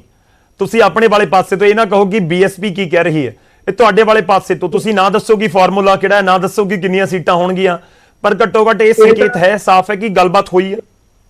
ਇਹ ਤਾਂ ਜਿਹੜੀ ਮੈਂ ਪਹਿਲਾਂ ਕਹੀ ਸੀ, ਮੇਰੀ ਪਹਿਲੀ ਗੱਲ ਤੇ ਸਪਸ਼ਟ ਹੋ ਗਿਆ ਕਿ ਜੋ ਗੜੀ ਸਾਹਿਬ ਨੇ ਕਿਹਾ ਕਿ ਗੱਲਬਾਤ 2-3 ਵਾਰੀ ਹੋ ਚੁੱਕੀ ਹੈ, ਪੋਜ਼ਿਟਿਵ ਮੂਡ 'ਚ ਹੈ। ਜਦੋਂ ਮੈਂ ਕਹਿਤਾ ਇਹਦਾ ਮਤਲਬ ਉਹੀ ਹੈ ਜੀ। ਠੀਕ ਹੈ, ਸਾਡੇ ਨਾਲ ਇਸ ਸਮੇਂ ਜਸਵੀਰ ਸਿੰਘ ਗੜੀ ਜੀ ਜੁੜ ਰਹੇ ਨੇ, ਪ੍ਰਧਾਨ ਨੇ ਬੀਐਸਪੀ ਪੰਜਾਬ ਦੇ। ਗੜੀ ਸਾਹਿਬ, ਬਹੁਤ ਬਹੁਤ ਸਵਾਗਤ ਹੈ। ਕਿੱਥੇ ਪਹੁੰਚੀ ਹੈ ਗੱਲਬਾਤ? ਅਕਾਲੀ ਦਲ ਦੇ ਨਾਲ ਗੱਠਜੋੜ ਕਰ ਰਹੇ ਹੋ, ਸਿਰੇ ਚੜ ਰਹੀ ਹੈ ਗੱਲਬਾਤ, ਜਾਣਨਾ ਚਾਹੁੰਦੇ ਨੇ ਤੁਹਾਡੇ ਵੀ ਵਰਕਰ ਪੰਜਾਬ ਦੇ। ਦੇਖੋ ਗੜੀ ਸਾਹਿਬ, ਆਵਾਜ਼ ਆ ਰਹੀ ਹੈ ਤੁਹਾਡੀ? ਜੀ, ਧੰਨਵਾਦ ਜੀ ਤੁਹਾਡਾ ਜੀ ਸ਼ੁਕਲਾ ਸਾਹਿਬ। ਜੀ ਤੁਹਾਡੀ ਆਵਾਜ਼ ਆ ਰਹੀ ਹੈ। ਮੀਡੀਆ ਦੇ ਵਿੱਚ ਬਹੁਜਨ ਸਮਾਜ ਪਾਰਟੀ ਦੇ ਗੱਠਜੋੜ ਨੂੰ ਲੈ ਕੇ ਕਾਫੀ ਅਫਵਾਹਾਂ ਦਾ ਬਾਜ਼ਾਰ ਗਰਮ ਰਿਹਾ। ਲੇਕਿਨ ਮੈਂ ਬੇਨਤੀ ਕਰਨੀ ਚਾਹੁੰਦਾ ਆ ਕਿ ਬਹੁਜਨ ਸਮਾਜ ਪਾਰਟੀ ਦੇ ਰਾਸ਼ਟਰੀ ਨੇਤਾ ਭੈਣ ਕੁਮਾਰੀ ਮਾਇਆਵਤੀ ਜੀ ਆ ਜੀ, ਬਹੁਜਨ ਸਮਾਜ ਪਾਰਟੀ ਗੱਠਜੋੜ ਕਰੇਗੀ ਕਿ ਨਹੀਂ ਕਰੇਗੀ, ਕਿਹਦੇ ਨਾਲ ਕਰੇਗੀ, ਕਿੰਨੀਆਂ ਸੀਟਾਂ ਤੇ ਕਰੇਗੀ, ਕਿਹੜੀ ਸੀਟ ਤੇ ਕਰੇਗੀ, ਇਹ ਸਾਰੇ ਹੀ ਉੱਤਰ ਸਾਡੀ ਰਾਸ਼ਟਰੀ ਨੇਤਾ ਭੈਣ ਕੁਮਾਰੀ ਮਾਇਆਵਤੀ ਜੀ ਦੇਣਗੇ। ਠੀਕ ਹੈ। ਲੇਕਿਨ ਮੈਨੂੰ ਇਦਾਂ ਲੱਗਿਆ ਕਿ ਅੱਜ ਬਹੁਤ ਸਾਰੀ ਰਾਈ ਦਾ ਇੱਕ ਪਹਾੜ ਬਣਾ ਲਿਆ ਗਿਆ, ਕਿਉਂਕਿ ਪੰਜਾਬ ਦੀ ਜਿਹੜੀ ਰਾਜਨੀਤੀ ਬੜੀ ਇੱਕ ਫਲਕਚੁਏਟਿੰਗ ਸਟੇਜ ਦੇ ਵਿੱਚੋਂ ਲੰਘ ਰਹੀ ਆ। ਔਰ ਮੇਰੀ ਸਾਰੇ ਮੀਡੀਆ ਬੰਧੂਆਂ ਨੂੰ ਇਹ ਨਿਮਰਤਾ ਸਹਿਤ ਬੇਨਤੀ ਆ ਜੀ ਵੀ ਕਿਰਪਾ ਕਰਕੇ ਇੱਕ ਜਿਹੜਾ ਸਿੰਪਲ ਸਿੱਧਾ ਜਿਹਾ ਬਿਆਨ ਸੀ ਕਿ ਗੱਠਜੋੜ ਦਾ ਫੈਸਲਾ ਭੈਣ ਕੁਮਾਰੀ ਮਾਇਆਵਤੀ ਜੀ ਕਰਨਗੇ, ਉਹ ਕਿਹਦੇ ਨਾਲ ਗੱਲਬਾਤ ਕਰਦੇ ਆ, ਕਿਹਦੇ ਨਾਲ ਕਿੰਨੇ ਦੌਰ ਦੀ ਕਰਦੇ, ਇਹ ਸਾਰਾ ਹੀ ਫੈਸਲਾ ਉਹਨਾਂ ਦਾ ਆ ਜੀ। ਇਸ ਕਰਕੇ ਆਪਾਂ ਨੂੰ ਸਮੇਂ ਦਾ ਜਿਹੜਾ ਹੈਗਾ ਭੈਣ ਜੀ ਦੇ, ਭੈਣ ਕੁਮਾਰੀ ਮਾਇਆਵਤੀ ਜੀ ਉਹ ਵੀ ਅਧਿਕਾਰਿਤ ਹੈ, ਫੈਸਲਾ ਉਹਨਾਂ ਨੇ ਕਰਨਾ, ਕਿਹਨਾਂ ਨਾਲ ਕਰਨਾ। ਉਹ ਤੁਹਾਡੀ ਗੱਲ ਠੀਕ ਹੈ, ਉਹ ਤੁਸੀਂ ਪਹਿਲਾਂ ਵੀ ਜ਼ਿਕਰ ਕਰ ਚੁੱਕੇ ਹੋ, ਪਰ ਤੁਸੀਂ ਇਹ ਤਾਂ ਕਹਿ ਰਹੇ ਹੋ ਨਾ ਕਿ 2-3 ਵਾਰੀ ਗੱਲਬਾਤ ਹੋਈ ਹੈ, ਤਾਂ ਅਕਾਲੀ ਦਲ ਵੀ ਤਸਦੀਕ ਕਰ ਰਿਹਾ ਜਿਹੜੀ ਗੱਲ ਤੁਸੀਂ ਕਹਿ ਰਹੇ ਹੋ। ਤੁਸੀਂ ਮਤਲਬ ਅਸੀਂ ਸਿੱਧੀ ਇੰਟਰਵਿਊ ਸੁਣੋ, ਤੁਸੀਂ ਚਲਾ ਕੇ ਹਟੇ ਆ, ਮੈਂ ਵੀ ਦੇਖਿਆ ਵੀ 2-3 ਗੱਲਬਾਤ ਦੌਰ ਦੀ ਹੋਈ, ਇਹ ਮੇਰੀ ਧਿਆਨ 'ਚ ਹੈਗਾ ਨਹੀਂ, ਇਹ ਮੈਂ ਪੱਕਾ ਸਪਸ਼ਟ ਨਹੀਂ, ਮੈਂ ਅਗਲੀ ਲਾਈਨ ਇਹ ਕਹਿ ਰਿਹਾ ਵੀ ਮੇਰੇ ਧਿਆਨ 'ਚ ਨਹੀਂ ਹੈ, ਨਾ ਮੈਂ ਸਪਸ਼ਟ ਹੈ, ਕਿਉਂਕਿ ਉਹ ਬਾਰ-ਬਾਰ ਮੀਡੀਆ ਦਾ ਕਹਿ ਰਿਹਾ ਸੀ ਤੁਹਾਡੀ ਗੜੀ ਸਾਹਿਬ ਤੁਸੀਂ ਆਪਣੇ ਵਰਕਰਾਂ ਨੂੰ ਕਨਫਿਊਜ਼ ਕਰ ਰਹੇ ਹੋ। ਅਕਾਲੀ ਦਲ ਤਾਂ ਕਹਿ ਰਿਹਾ ਹਾਂ ਗੱਲਬਾਤ ਹੋਈ ਹੈ, ਪੋਜ਼ਿਟਿਵ ਤਰੀਕੇ ਨਾਲ ਅੱਗੇ ਵਧ ਰਹੀ ਹੈ। ਬਹੁਜਨ ਸਮਾਜ ਪਾਰਟੀ ਰਾਸ਼ਟਰੀ ਪਾਰਟੀ ਆ, ਜੇ ਹਾਈ ਕਮਾਂਡ ਜਿਹੜੇ ਮੇਰੇ ਆ, ਜਦੋਂ ਤੱਕ ਕੋਈ ਮੈਨੂੰ ਕੁਝ ਨਹੀਂ ਦੱਸਣਗੇ ਮੈਂ ਕੁਝ ਨਹੀਂ ਬੋਲ ਸਕਦਾ। ਮਤਲਬ ਕੋਈ ਮੁਲਾਕਾਤ ਨਹੀਂ ਹੋਈ ਤੁਹਾਡੇ ਕੋਲ? ਕੋਈ ਜਾਣਕਾਰੀ ਦੇ ਵਿੱਚ, ਕਿਉਂਕਿ ਕੋਈ ਮੁਲਾਕਾਤ ਹੋਈ ਕਿ ਨਹੀਂ ਹੋਈ ਮੇਰੀ ਜਾਣਕਾਰੀ 'ਚ ਨਹੀਂ ਹੈ, ਔਰ ਨਾ ਮੈਂ ਕੋਈ ਇਦਾਂ ਦੀ ਜਿਹੜੀ ਮੀਟਿੰਗ ਹੈ, ਕਿਉਂਕਿ ਮੈਂ ਫਿਰ ਬੇਨਤੀ ਕਰਦਾ ਆ ਕਿ ਹਰ ਤਰ੍ਹਾਂ ਦਾ ਫੈਸਲਾ ਭੈਣ ਕੁਮਾਰੀ ਮਾਇਆਵਤੀ ਜੀ ਨੇ ਕਰਨਾ। ਨਹੀਂ ਠੀਕ ਹੈ ਗੜੀ ਜੀ, ਉਹ ਤਾਂ ਕੋਈ ਕਨਫਿਊਜ਼ਨ ਨਹੀਂ ਉਸ ਦੇ ਵਿੱਚ, ਤਾਂ ਉਹ ਤਾਂ ਬੜਾ ਕਲੀਅਰ ਹੈ ਕਿ ਉਹ ਇਧਰੋਂ ਸੁਖਬੀਰ ਸਿੰਘ ਬਾਦਲ ਹੋਰੀ ਭੁੰਦਰ ਜੀ ਬੈਠੇ ਨੇ, ਬਹੁਤ ਸੀਨੀਅਰ ਲੀਡਰ ਨੇ ਅਕਾਲੀ ਦਲ ਦੇ, ਤੁਸੀਂ ਜਾਣਦੇ ਹੋ, ਸਾਰੇ ਜਾਣਦੇ ਹਾਂ ਅਸੀਂ, ਉਹ ਵੀ ਸੇਮ ਗੱਲ ਕਹਿ ਰਹੇ ਨੇ ਕਿ ਸਾਡੇ ਪਾਰਟੀ ਪ੍ਰਧਾਨ ਹੀ ਫਾਈਨਲ ਫੈਸਲਾ ਕਰਨਗੇ। ਬਿਲਕੁਲ ਸ਼ੁਕਲਾ ਸਾਹਿਬ, ਮੈਂ ਕਹਿੰਦਾ ਸ਼੍ਰੋਮਣੀ ਅਕਾਲੀ ਦਲ ਤਾਂ ਸਟੇਟ ਪਾਰਟੀ, ਸਾਡੀ ਤਾਂ ਨੈਸ਼ਨਲ ਪਾਰਟੀ ਆ। ਮੇਰੇ ਵਰਗੇ ਸਟੇਟ ਪ੍ਰੈਜ਼ੀਡੈਂਟ ਹੀ ਉਹਨਾਂ ਦੇ ਕੋਲ 22-25 ਹੋਣਗੇ, 30 ਹੋਣਗੇ, ਮੈਂ ਤਾਂ ਬੜਾ ਛੋਟਾ ਜਿਹਾ ਵਰਕਰ ਹੈ। ਔਰ ਮੇਰੀ ਜਿਹੜੀ ਵਰਕਰ ਦੇ ਦਾਇਰੇ ਆ ਮੇਰੇ, ਉਹ ਮੈਨੂੰ ਇਸ ਗੱਲ ਦੀ ਅਲਾਉ ਨਹੀਂ ਕਰਦੇ ਕਿ ਮੈਂ ਕੋਈ ਡਿਕਲੇਰੇਸ਼ਨ ਕਰਾਂ ਜਾਂ ਕੋਈ ਮੈਂ ਇਨਫੋਰਮੇਸ਼ਨ ਕਰਾਂ। ਇਹ ਸਾਰੇ ਅਧਿਕਾਰ ਖੇਤਰ ਭੈਣ ਕੁਮਾਰੀ ਮਾਇਆਵਤੀ ਜਾ। ਨਹੀਂ ਗੜੀ ਜੀ, ਮੈਂ ਫੇਰ ਕਹਿ ਰਿਹਾ ਕਿ ਤੁਸੀਂ ਮਤਲਬ ਕਲੀਅਰ ਕਰੋ ਗੱਲ ਨੂੰ। ਅਸੀਂ ਇਹ ਨਹੀਂ ਕਹਿ ਰਹੇ ਕਿ ਤੁਸੀਂ ਕਹਿ ਰਹੇ ਹੋ ਕਿ ਗੱਠਜੋੜ ਹੋ ਗਿਆ ਜਾਂ ਹੋ ਰਿਹਾ ਹੈ, ਤੁਸੀਂ ਇਹ ਦੱਸੋ ਕਿ ਗੱਲਬਾਤ ਹੋਈ ਹੈ ਹੁਣ ਤੱਕ, ਇੱਕ ਵਾਰ ਵੀ ਗੱਲਬਾਤ ਅਕਾਲੀ ਦਲ ਨਾਲ ਹੋਈ ਹੈ ਕਿ ਨਹੀਂ? ਮੈਂ ਫਿਰ ਬੇਨਤੀ ਕਰਦਾ, ਤੁਸੀਂ ਮੇਰੀ ਇੱਕ ਵਾਰੀ ਫਿਰ ਵੀਡੀਓ ਚਲਾਓ, ਉਹਦੇ 'ਚ ਮੈਂ ਇਦਾਂ ਦੀ ਕੋਈ ਵੀ ਗੱਲਬਾਤ ਜਿਹੜੀ ਆ ਤੁਸੀਂ ਬੋਲ ਰਹੇ ਹੋ ਉਸ ਦੇ ਵਿੱਚ ਤੁਸੀਂ ਕਿਹਾ ਕਿ 2-3 ਵਾਰੀ ਗੱਲਬਾਤ ਹੋਈ ਹੈ। ਪਲੀਜ਼ ਉਹਨੂੰ ਸੁਣ, ਉਹ ਤੋਂ ਅਗਲੀ ਲਾਈਨ ਵੀ ਸੁਣੋ ਮੈਂ ਕੀ ਕਹਿ ਰਿਹਾ। ਬਈ ਇਦਾਂ ਦਾ ਤੁਸੀਂ ਵਾਰ-ਵਾਰ ਪੁੱਛ ਰਹੇ ਸੀ ਮੈਨੂੰ ਵੀ 2 ਵਾਰੀ ਹੋਈ, 3 ਵਾਰੀ, ਮੈਂ ਕਿਹਾ ਸੀ 2 ਵਾਰੀ ਹੋਈ ਕਿ 3 ਵਾਰੀ ਹੋਈ ਹੈ, ਮੇਰੇ ਧਿਆਨ 'ਚ ਨਹੀਂ ਹੈ, ਨਾ ਮੇਰੀ ਜਾਣਕਾਰੀ 'ਚ। ਨਹੀਂ, ਅਕਾਲੀ ਦਲ ਤਸਦੀਕ ਕਰ ਰਿਹਾ ਕਿ ਹੋਈ ਹੈ ਗੱਲਬਾਤ। ਮੈਂ ਆਪਣੀ ਪਾਰਟੀ ਦਾ ਪੱਖ ਰੱਖਣਾ ਜੀ, ਉਹ ਆਪਣੀ ਪਾਰਟੀ ਲਈ ਜ਼ਿੰਮੇਵਾਰ। ਨਹੀਂ ਸਰ, ਜੇ ਗੱਲਬਾਤ ਹੋਈ ਹੈ ਪੰਜਾਬ ਦੀ ਇਕਾਈ ਦੇ ਪ੍ਰਧਾਨ ਨੂੰ ਨਹੀਂ ਪੁੱਛਿਆ ਜਾਏਗਾ ਤੁਹਾਡੀ ਪਾਰਟੀ ਦੇ ਵਿੱਚ, ਫਿਰ ਇਹ ਕਿਹੋ ਜਿਹਾ ਗੱਠਜੋੜ ਹੋਏਗਾ? ਇਹ ਦਿੱਲੀ 'ਚ ਬੈਠ ਕੇ ਜਾਂ ਫਿਰ ਯੂਪੀ 'ਚ ਬੈਠ ਕੇ ਗੱਠਜੋੜ ਹੋ ਗਿਆ, ਫਿਰ ਇਹ ਕੈਸਾ ਗੱਠਜੋੜ ਹੋਏਗਾ ਜੇ ਪਾਰਟੀ ਦੇ ਪ੍ਰਧਾਨ ਨੂੰ ਨਹੀਂ ਪਤਾ ਪੰਜਾਬ 'ਚ? ਸ਼ੁਕਲਾ ਜੀ, ਬਹੁਜਨ ਸਮਾਜ ਪਾਰਟੀ ਡਿਸਪਲਿਨਡ ਪਾਰਟੀ ਆ। ਇੱਥੇ ਵਰਕਰ ਪ੍ਰਧਾਨ ਇੱਕ ਬਰਾਬਰ ਹੈਸੀਅਤ, ਅਸੀਂ ਵਰਕਰ ਹੈ ਪਾਰਟੀ ਦੇ, ਪ੍ਰਧਾਨਗੀ ਦਾ ਟੈਗ ਆਉਂਦਾ ਜਾਂਦਾ ਰਹਿੰਦਾ। ਨਹੀਂ ਸਰ, ਮੈਂ ਤਾਂ ਉਹੀ ਜਾਣਨਾ ਚਾਹ ਰਿਹਾ ਨਾ, ਫਿਰ ਗਠਜੋੜ ਹੁੰਦਾ ਕਿਵੇਂ ਹੈ? ਗਠਜੋੜ ਤਾਂ ਇਸ ਤਰੀਕੇ ਨਾਲ ਹੀ ਹੁੰਦਾ ਹੈ ਕਿ ਪੰਜਾਬ ਦੇ ਵਿੱਚ ਸਮੀਕਰਨ ਕੀ ਨੇ, ਮਾਇਆਵਤੀ ਜੀ ਦੇ ਨਾਲੋਂ ਤੁਸੀਂ ਜ਼ਿਆਦਾ ਜਾਣਦੇ ਹੋਵੋਗੇ, ਤੁਹਾਡੀ ਲੀਡਰਸ਼ਿਪ ਜ਼ਿਆਦਾ ਜਾਣਦੀ ਹੋਏਗੀ ਪੰਜਾਬ ਵਾਲੀ। ਦੇਖੋ, ਮੈਂ ਇੰਨੀ ਬੇਨਤੀ ਕਰਨੀ ਚਾਹੁੰਦਾ ਆ, ਤੁਸੀਂ ਬੜੇ ਸਤਿਕਾਰਯੋਗ ਆ, ਕਿਉਂਕਿ ਅੱਜ ਉਹ ਬੜੀਆਂ ਫੇਕ ਜੀ ਨਿਊਜ਼ ਚੱਲੀਆਂ ਹੈਗੀਆਂ, ਉਹਨਾਂ ਦੇ ਆਧਾਰ ਤੇ ਗੱਠਜੋੜ ਨਹੀਂ ਹੁੰਦਾ। ਉਹਨਾਂ ਦੇ ਆਧਾਰ ਤੇ ਤਾਂ ਬਣਦੀਆਂ ਗੱਲਾਂ ਟੁੱਟ ਜਾਂਦੀਆਂ, ਕਿਉਂਕਿ ਮੈਨੂੰ ਇਦਾਂ ਲੱਗਦਾ ਹੈ ਸ਼ਰਾਰਤਬਾਜ਼ੀ ਦੇ ਨਾਲ ਇਦਾਂ ਚਲਾਇਆ ਗਿਆ ਇਸ ਖਬਰ ਨੂੰ। ਮੈਨੂੰ ਇਦਾਂ ਲੱਗਦਾ, ਮੈਂ ਫੀਲ ਕਰ ਰਿਹਾ ਇਦਾਂ। ਤੁਸੀਂ ਬੜੇ ਸਤਿਕਾਰਯੋਗ ਹੋ ਸ਼ੁਕਲਾ ਜੀ, ਔਰ ਮੇਰੀ ਬੇਨਤੀ ਨੂੰ ਸਮਝੋਗੇ ਕਿ ਇਹ ਫੈਸਲਾ ਪ੍ਰਧਾਨ ਜੀ ਦਾ ਆ, ਭੈਣ ਕੁਮਾਰੀ ਮਾਇਆਵਤੀ ਜੀ ਦਾ ਆ। ਨਹੀਂ, ਗੜੀ ਸਾਹਿਬ, ਇਹ ਤਾਂ ਐਵੇਂ ਲੱਗ ਰਿਹਾ ਕਿ ਦਿਨ ਦੇ ਵਿੱਚ ਉਸ ਤੋਂ ਬਾਅਦ ਤੁਹਾਡੀ ਹਾਈ ਕਮਾਂਡ ਦੇ ਨਾਲ ਗੱਲਬਾਤ ਹੋਈ, ਇਸ ਕਰਕੇ ਤੁਸੀਂ ਹੁਣ ਇੱਕ ਤਰੀਕੇ ਨਾਲ ਯੂ ਟਰਨ ਲੈ ਰਹੇ ਹੋ। ਨਾ, ਮੈਂ ਯੂ ਟਰਨ ਕਿਉਂ ਲੈਣਾ ਆ?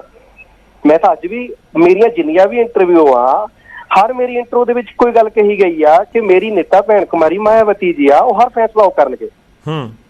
ਜੀ ਪੁੰਦੜ ਸਾਹਿਬ, ਮੈਂ ਬਾਕੀ ਮਹਿਮਾਨਾਂ ਕੋਲ ਜਾਵਾਂ, ਪਰ ਇਹ ਤਾਂ ਕਨਫਿਊਜ਼ਨ ਵਾਲੀ ਸਥਿਤੀ ਹੋ ਗਈ।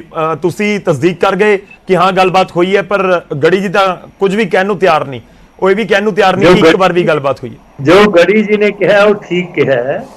ਹਾਈ ਕਮਾਂਡ ਹੀ ਹੁੰਦੀ ਹੈ, ਮੈਂ ਇਹਨਾਂ ਦੀ ਗੱਲ ਦੀ ਤਾਰੀਫ ਕਰਦਾ। ਨੰਬਰ 2, ਤੁਸੀਂ ਪੁੱਛਿਆ ਗੱਲਬਾਤ ਚੱਲ ਰਹੀ ਹੈ, ਮੈਂ ਕਿਹਾ ਚੱਲ ਰਹੀ ਹੈ, ਉਹ ਇਸ ਗੱਲ ਤੇ ਵੀ ਰਾਜ਼ੀ ਨਹੀਂ। ਮੈਂ ਵੀ ਇਹ ਤਾਂ ਆਖਿਆ ਨਹੀਂ, ਮੈਂ ਵੀ ਇਹ ਆਖਿਆ ਕਿ ਪ੍ਰਧਾਨ ਅਕਾਲੀ ਦਲ, ਉਧਰੋਂ ਪ੍ਰਧਾਨ ਬੀਐਸਪੀ ਜੀ, ਇਹੋ ਹੀ ਭਾਈ ਚੱਲ ਦੱਸ ਸਕਦੇ ਆ। ਅੱਜ ਮੈਂ ਕਹਿੰਦਾ ਆ ਹੋ ਗਿਆ, ਮੈਂ ਸਿਰਫ ਇੰਨਾ ਕਿਹਾ ਕਿ ਗੱਲਬਾਤ ਚੱਲ ਰਹੀ ਹੈ, ਉਹਦੇ ਤੇ ਕੋਈ ਪੋਜ਼ਿਟਿਵ ਹੀ ਹੈ ਪੁਆਇੰਟ, ਕੋਈ ਐਸਾ ਠੀਕ ਹੈ, ਮੈਂ ਇੰਨਾ ਪੁਆਇੰਟ ਸਿਰਫ ਵੱਧ ਕਿਹਾ। ਚਲੋ ਠੀਕ ਹੈ, ਆਪਾਂ ਸਾਰਿਆਂ ਦਾ ਇੱਕ ਵਾਰੀ ਰਿਐਕਸ਼ਨ ਲੈ ਲਈਏ। ਮੈਂ ਇਸ ਪੁਆਇੰਟ ਦੇ ਉੱਤੇ ਵਾਪਸ ਆਉਂਗਾ। ਸ਼ੁਰੂਆਤ ਮੈਂ ਕਾਂਗਰਸ ਤੋਂ ਕਰਦਾ। ਪ੍ਰਿੰਸ ਖੁੱਲਰ ਜੀ, ਇਹ ਗੱਠਜੋੜ ਹੋਣ ਜਾ ਰਿਹਾ, ਕਾਂਗਰਸ ਦੇ ਸਾਹਮਣੇ ਚੁਣੌਤੀ ਹੋਏਗੀ। ਲੱਗਦਾ ਤੁਹਾਨੂੰ ਕਿ ਜਿਸ ਤਰੀਕੇ ਨਾਲ ਪਹਿਲਾਂ ਲੱਗ ਰਿਹਾ ਸੀ ਕਿ ਕਾਂਗਰਸ ਇਸ ਸਮੇਂ ਵੱਡੀ ਹੈ?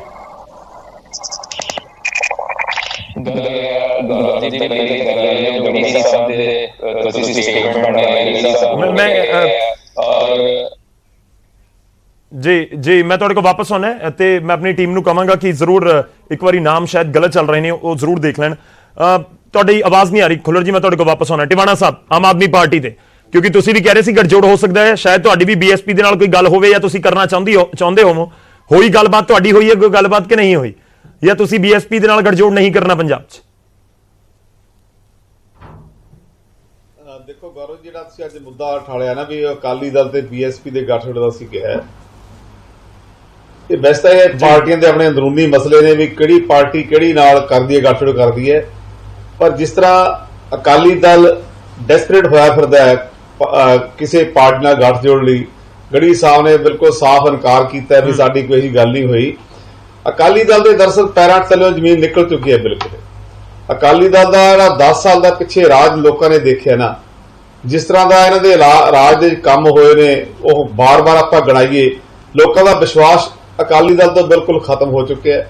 ਬੀਜੇਪੀ ਸਾਂਝ ਤੋੜ ਚੁੱਕੀ ਹੈ। ਅੱਜ ਇਕੱਲਾ ਅਕਾਲੀ ਦਲ ਲੋਕਾਂ ਨੂੰ ਫੇਸ ਨਹੀਂ ਕਰ ਸਕਦਾ।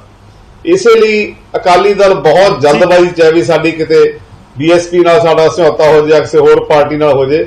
ਰਹੀ ਗੱਲ ਆਮ ਆਦਮੀ ਪਾਰਟੀ ਦੀ ਗੱਲ, ਜੀ ਮੇਰਾ ਖਿਆਲ ਅਜੇ ਤੱਕ ਆਮ ਆਦਮੀ ਪਾਰਟੀ ਨੇ ਗੱਲ ਨਹੀਂ ਕੀਤੀ ਕਿਸੇ ਸਟੇਜ ਤੇ ਜਾ ਕੇ। ਬਾਕੀ ਜਿਵੇਂ ਗੜੀ ਸਾਹਿਬ ਦੱਸਦੇ ਨੇ ਵੀ ਇਹਦਾ ਜਿਹੜੀ ਨੈਸ਼ਨਲ ਲੀਡਰਸ਼ਿਪ ਹੈ ਉਹਨੇ ਫੈਸਲੇ ਕਰਨੇ ਹੁੰਦੇ ਨੇ। ਜੇ ਹੋਈ ਹੈ ਤਾਂ ਗੱਲ ਸਾਡੇ ਤਾਂ ਨੌਲੇਜ ਕੋਈ ਗੱਲ ਹੈ ਨਹੀਂ, ਪਰ ਇੱਕ ਗੱਲ ਬੜੀ ਸਪਸ਼ਟ ਹੈ ਵੀ ਅਕਾਲੀ ਦਲ ਆਪਣੇ ਦਮ ਦੇ ਉੱਪਰ ਪੰਜਾਬ ਦੀਆਂ ਇਲੈਕਸ਼ਨਾਂ ਫੇਸ ਨਹੀਂ ਕਰ ਸਕੇਗਾ। ਤੁਸੀਂ ਦੱਸੋ ਸਰ, ਮੈਂ ਅਕਾਲੀ ਦਲ ਤੋਂ ਤੁਹਾਡੀ ਗੱਲ ਦਾ ਜਵਾਬ ਮੈਂ ਭੁੰਦੜ ਸਾਹਿਬ ਤੋਂ ਲੈ ਲਾਂਗਾ, ਪਰ ਨਹੀਂ ਟਿਵਾਣਾ ਸਾਹਿਬ, ਤੁਸੀਂ ਦੱਸੋ ਕਿ ਆਮ ਆਦਮੀ ਪਾਰਟੀ ਨੂੰ ਗੱਠਜੋੜ ਦੀ ਜ਼ਰੂਰਤ ਹੈ ਕਿ ਨਹੀਂ ਪੰਜਾਬ 'ਚ? ਬੀਐਸਪੀ ਜੇ ਤੁਹਾਡੇ ਨਾਲ ਆਉਂਦੀ ਹੈ ਤਾਂ ਤੁਸੀਂ ਉਹਨਾਂ ਨੂੰ ਕਹਿ ਦੋਗੇ ਕਿ ਨਹੀਂ, ਸਾਨੂੰ ਕੋਈ ਲੋੜ ਨਹੀਂ? ਨਹੀਂ, ਬਿਲਕੁਲ। ਅਸੀਂ ਦੇਖੋ, ਮੇਰਾ ਜੇ ਜਾਤੀ ਦੇ ਮੇਰੀ ਪੁੱਛਦਾ ਤਾਂ ਵੈਲਕਮ ਕਰਾਂਗੇ ਅਸੀਂ ਬੀਐਸਪੀ ਦਾ, ਕਿਉਂਕਿ ਬੀਐਸਪੀ ਦਾ ਆਪਣਾ ਆਧਾਰ ਵੀ ਹੈ। ਪਰ ਇਹ ਜਿਹੜਾ ਫੈਸਲਾ ਕਰਨਾ, ਦੇਖੋ ਮੈਂ ਤਾਂ ਬੜਾ ਛੋਟਾ ਜਿਹਾ ਵਰਕਰ ਹੈ, ਮੈਂ ਇਹ ਗੱਲ ਨਹੀਂ ਕਹਿ ਸਕਦਾ। ਇਹ ਜਾਂ ਸਟੇਟ ਲੀਡਰਸ਼ਿਪ ਦੱਸ ਸਕਦੀ ਹੈ ਜਾਂ ਸਾਡੀ ਜਿਹੜੀ ਨੈਸ਼ਨਲ ਲੀਡਰਸ਼ਿਪ ਹੈ ਉਹ ਗੱਲ ਕਰ ਸਕਦੀ ਹੈ ਇਸ ਤੇ। ਪਰ ਕੋਈ ਗੱਲ ਹੋਈ ਹੈ ਜਾਂ ਨਹੀਂ ਹੋਈ, ਜੇ ਤਾਂ ਉਹੀ ਜਾਣਦੇ ਨੇ, ਪਰ ਸਾਡੀ ਨੌਲੇਜ ਕੋਈ ਐਸੀ ਗੱਲ ਨਹੀਂ ਹੈਗੀ ਤੱਕ। ਚਲੋ ਠੀਕ ਹੈ, ਮੈਂ ਇੱਕ ਵਾਰ ਬੀਜੇਪੀ ਦਾ ਰੁਖ ਕਰਦਾ। ਰਾਜੇਸ਼ ਜੀ ਸਾਡੇ ਨਾਲ ਨੇ। ਰਾਜੇਸ਼ ਜੀ, ਬੀਜੇਪੀ ਨੂੰ ਸ਼ਾਇਦ ਲੱਗਦਾ ਹੋਵੇਗਾ ਕਿ ਅਕਾਲੀ ਦਲ ਤੋਂ ਵੱਖ ਹੋ ਗਏ ਤੇ ਅਕਾਲੀ ਦਲ ਹੁਣ ਉਸ ਤਰੀਕੇ ਨਾਲ ਸਟਰੋਂਗ ਨਹੀਂ ਰਿਹਾ। ਦੇਖੋ, ਤੁਹਾਡੇ ਪੁਰਾਣੇ ਭਾਈਵਾਲਾਂ ਨੇ ਨਵੇਂ ਭਾਈਵਾਲ ਲੱਭਣੇ ਸ਼ੁਰੂ ਕਰਦੇ ਨੇ ਤੇ ਗੱਲ ਅੱਗੇ ਵੱਧ ਵੀ ਰਹੀ ਹੈ। गौरव जी, ਅਕਾਲੀ ਦਲ ਵੀ ਸਾਡਾ ਪੁਰਾਣਾ ਭਾਈਵਾਲ ਆ ਤੇ ਬਹੁਜਨ ਸਮਾਜ ਪਾਰਟੀ ਵੀ ਪੁਰਾਣੀ ਭਾਈਵਾਲ ਆ। ਭੈਣ ਮਾਇਆਵਤੀ ਜਦੋਂ ਪਹਿਲਾਂ ਮੁੱਖ ਮੰਤਰੀ ਬਣਦੇ ਉਹ ਭਾਰਤੀ ਜਨਤਾ ਪਾਰਟੀ ਨੇ ਹੀ ਬਣਾਇਆ ਸੀ, ਤੁਹਾਨੂੰ ਪਤਾ ਹੋਊਗਾ। ਤੇ ਪ੍ਰਕਾਸ਼ ਸਿੰਘ ਬਾਦਲ ਜੀ ਵੀ ਜਿੰਨੀ ਵਾਰੀ ਮੁੱਖ ਮੰਤਰੀ ਬਣੇ ਤੇ ਭਾਰਤੀ ਜਨਤਾ ਪਾਰਟੀ ਨੇ ਬਣਾਇਆ। ਤੇ ਹੁਣ ਯੂਪੀ 'ਚ ਵੀ ਅਸੀਂ ਇਕੱਲੇ ਸਰਕਾਰ ਬਣਾ ਕੇ ਬੈਠੇ ਆ ਤੇ ਅਗਲੀ ਸਰਕਾਰ ਵਾਸਤੇ ਵੀ ਸਾਡੀ ਜਿਹੜੀ ਰਣਨੀਤੀ ਹੈ ਪੰਜਾਬ 'ਚ ਭਾਰਤੀ ਜਨਤਾ ਪਾਰਟੀ ਸਰਕਾਰ ਬਣਾਉਣ ਵਿੱਚ ਅੱਗੇ ਵੱਧ ਰਹੀ ਆ। ਤੇ ਬਾਕੀ ਲੋਕਤੰਤਰ ਆ, ਕਿਸੇ ਵੀ ਪਾਰਟੀ ਦਾ ਕਿਸੇ ਨਾਲ ਜ਼ਿਕਰ ਕਰ ਰਹੇ ਸੀ ਕਿ ਅਸੀਂ ਉਹਦੇ ਸੀਐਮ ਬਾਰੇ ਲੈ ਕੇ ਆ ਰਹੇ ਹਾਂ ਕਿ ਅਸੀਂ ਦਲਿਤ ਸੀਐਮ ਬਣਾਵਾਂਗੇ। ਤੁਹਾਨੂੰ ਲੱਗਦਾ ਕਿ ਅਕਾਲੀ ਦਲ ਨੇ ਨੈਲੇ ਤੇ ਦਹਿਲਾ ਮਾਰਤਾ? ਜੇ ਗਠਜੋੜ ਫਾਈਨਲ ਹੋ ਗਿਆ ਤਾਂ ਫਿਰ ਬੀਜੇਪੀ ਵਾਕਈ ਹੀ ਉਸ ਤਰੀਕੇ ਨਾਲ ਅੱਗੇ ਵੱਧ ਸਕੇਗੀ? ਤੁਸੀਂ ਤਾਂ ਪੂਰਾ ਦਲਿਤ ਵੋਟ ਬੈਂਕ ਤੇ ਇਸ ਸਮੇਂ ਫੋਕਸ ਕਰ ਰਹੇ ਹੋ ਪੰਜਾਬ 'ਚ। ਬਿਲਕੁਲ ਅਸੀਂ ਅੱਗੇ ਵਧਾਂਗੇ, ਸਾਨੂੰ ਪੂਰਾ ਵਿਸ਼ਵਾਸ ਆ, ਕਿਉਂਕਿ ਜਿਹੜੀ ਸਾਡੀ ਨੀਤੀ ਆ ਉਹ ਕਲੀਅਰ ਆ ਵੀ ਜਿਹੜਾ ਅਨੁਸੂਚਿਤ ਜਾਤੀ ਵਰਗ ਆ ਉਹ ਚਾਹੇ ਹੁਣ ਵੈਸਟ ਬੰਗਾਲ 'ਚ ਚੋਣਾਂ ਹੋਈਆਂ, ਚਾਹੇ ਯੂਪੀ 'ਚ ਹੋਈਆਂ ਸੀ, ਹਰਿਆਣੇ 'ਚ ਹੋਈਆਂ ਸੀ, ਹਿਮਾਚਲ 'ਚ ਹੋਈਆਂ ਸੀ, ਸ਼ਡਿਊਲ ਕਾਸਟ ਵੋਟ ਬੈਂਕ ਸਾਡਾ ਕਾਫੀ ਵੱਧ ਪੈਂਦਾ ਸਾਨੂੰ, ਤੇ ਇਸ ਲਈ ਸਾਨੂੰ ਉਹਦੀ ਕੋਈ ਦਿੱਕਤ ਨਹੀਂ। ਬਾਕੀ ਕਿਸੇ ਵੀ ਪਾਰਟੀ ਕੋਈ ਕਿਸੇ ਨਾਲ ਗੱਠਜੋੜ ਕਰ ਸਕਦੀ ਹੈ ਸਾਡੇ ਨਾਲ, ਉਧਰ ਉਹ ਵੱਖਰੀ ਗੱਲ ਹੁੰਦੀ। ਉਹ ਦੇਖੋ ਜਿਹੜੀਆਂ ਨੈਸ਼ਨਲ ਪਾਰਟੀਆਂ ਉਹਨਾਂ ਦੀ ਆਪਣਾ ਆਪਣਾ ਸਿਸਟਮ ਹੁੰਦਾ, ਉਹ ਜਿਹੜਾ ਇਹਨਾਂ ਦਾ ਨੈਸ਼ਨਲ ਕੋਰ ਗਰੁੱਪ ਆ ਜਾਂ ਇਦਾਂ ਤੈਅ ਕਰਦਾ। ਤੇ ਮੈਨੂੰ ਲੱਗਦਾ ਵੀ ਕਿਸੇ ਵੀ ਪਾਰਟੀ ਨੂੰ ਆਜ਼ਾਦੀ ਆ, ਪਰੰਤੂ ਸਾਡੀ ਜਿਹੜੀ ਲਾਈਨ ਆ ਕਲੀਅਰ ਆ ਵੀ ਅਸੀਂ ਇਸ ਵੇਲੇ ਅੱਗੇ ਵਧਣਾ ਪੰਜਾਬ 'ਚ। ਇਹਦੇ ਕਾਰਨ ਬਾਕੀ ਪਾਰਟੀਆਂ ਘਬਰਾਈਆਂ ਜ਼ਰੂਰ ਆ, ਉਹਨਾਂ ਨੂੰ ਲੱਗਦਾ ਕਿਸੇ ਨਾ ਕਿਸੇ ਤਰ੍ਹਾਂ ਰੋਕਿਆ ਜਾਵੇ। ਠੀਕ ਹੈ ਰਾਜੇ ਜੀ, ਆਪਾਂ ਵਾਪਸ ਆਵਾਂਗੇ, ਗੱਲ ਕਰਾਂਗੇ ਇਸ ਦੇ ਉੱਤੇ। ਨਹੀਂ, ਤੁਸੀਂ ਸਮੀਕਰਨ ਦੱਸਿਓ ਨਾ ਆਪਣੇ। ਤੁਸੀਂ ਇਹ ਗੱਲਾਂ ਤਾਂ ਲਗਾਤਾਰ ਹੁੰਦੀਆਂ ਨੇ ਪੋਲੀਟੀਕਲ ਪਾਰਟੀਆਂ ਦੀ, ਬੀਜੇਪੀ ਵੀ ਕਹਿ ਰਹੀ ਹੈ ਕਿ ਅਸੀਂ ਅੱਗੇ ਵਧਾਂਗੇ, ਸਾਡਾ ਇਹ ਫੋਕਸ ਹੈ। ਆਪਣਾ ਪਲਾਨ ਦੱਸਿਓ ਨਾ ਸਰ, ਕਿ ਜੇ ਤੁਹਾਡੇ ਵਰਕਰ ਸੁਣ ਰਹੇ ਨੇ ਸਾਨੂੰ ਜਾਂ ਤੁਹਾਨੂੰ ਇਸ ਪ੍ਰੋਗਰਾਮ ਦੇ ਜ਼ਰੀਏ, ਤਾਂ ਉਹਨਾਂ ਨੂੰ ਪਤਾ ਲੱਗੇ ਕਿ ਬੀਜੇਪੀ ਕੋਲ ਪਲਾਨ ਕੀ ਹੈ। ਭੁੰਦਰ ਸਾਹਿਬ, ਇੱਕ ਰਿਐਕਸ਼ਨ। ਆਮ ਆਦਮੀ ਪਾਰਟੀ ਕਹਿੰਦੀ ਕਿ ਅਕਾਲੀ ਦਲ ਬੜਾ ਡੈਸਪਰੇਟ ਲੱਗ ਰਿਹਾ ਹੈ ਕਿ ਬਸ ਹੋ ਜਾਵੇ ਕਿਸੇ ਦੇ ਨਾਲ ਵੀ ਗੱਠਜੋੜ, ਸਾਨੂੰ ਬਹੁਤ ਜ਼ਰੂਰਤ ਹੈ। ਵਿਰੋਧੀਆਂ ਨੂੰ ਇਸ ਤਰੀਕੇ ਨਾਲ ਲੱਗ ਰਿਹਾ ਕਿ ਅਕਾਲੀ ਦਲ ਬੜਾ ਤੁਹਾਡੀ ਆਵਾਜ਼ ਕੱਟੀ ਜਾਣ ਲੱਗ, ਦੇਖੀ ਕੱਟੀ ਜਾਂਦੀ ਆਵਾਜ਼, ਤੁਹਾਡੀ ਆਵਾਜ਼ ਕੱਟੀ ਜਾਣ ਲੱਗ। ਨੈਟਵਰਕ ਇਸ਼ੂ ਹੋ ਸਕਦਾ, ਨੈਟਵਰਕ ਇਸ਼ੂ ਹੋ ਸਕਦਾ। ਹੁਣ ਆਵਾਜ਼ ਕਲੀਅਰ ਆ ਰਹੀ ਹੈ? ਹੁਣ ਥੋੜੀ ਜੀ ਆਈ ਹੈ। ਠੀਕ ਹੈ। ਭੁੰਦਰ ਸਾਹਿਬ, ਇੱਕ ਰਿਐਕਸ਼ਨ ਚਾਹਾਂਗੇ। ਦਰਅਸਲ ਵਿਰੋਧੀ ਕਹਿ ਰਹੇ ਨੇ, ਆਮ ਆਦਮੀ ਪਾਰਟੀ ਕਹਿ ਰਹੀ ਹੈ ਕਿ ਅਕਾਲੀ ਦਲ ਡੈਸਪਰੇਟ ਹੈ, ਅਕਾਲੀ ਦਲ ਬਹੁਤ ਇਸ ਸਮੇਂ ਉਤਸੁਕ ਹੈ ਗੱਠਜੋੜ ਕਰਨ ਦੇ ਲਈ, ਜੋ ਇਸ ਸਮੇਂ 2017 ਦੇ ਨਤੀਜੇ ਸੀ ਜਾਂ ਮੌਜੂਦਾ ਸਥਿਤੀ, ਇਸ ਕਰਕੇ ਅਕਾਲੀ ਦਲ ਨੂੰ ਗੱਠਜੋੜ ਚਾਹੀਦਾ ਔਰ ਚਾਹੁੰਦਾ ਕਿ ਫਟਾਫਟ ਹੋ ਜਾਵੇ।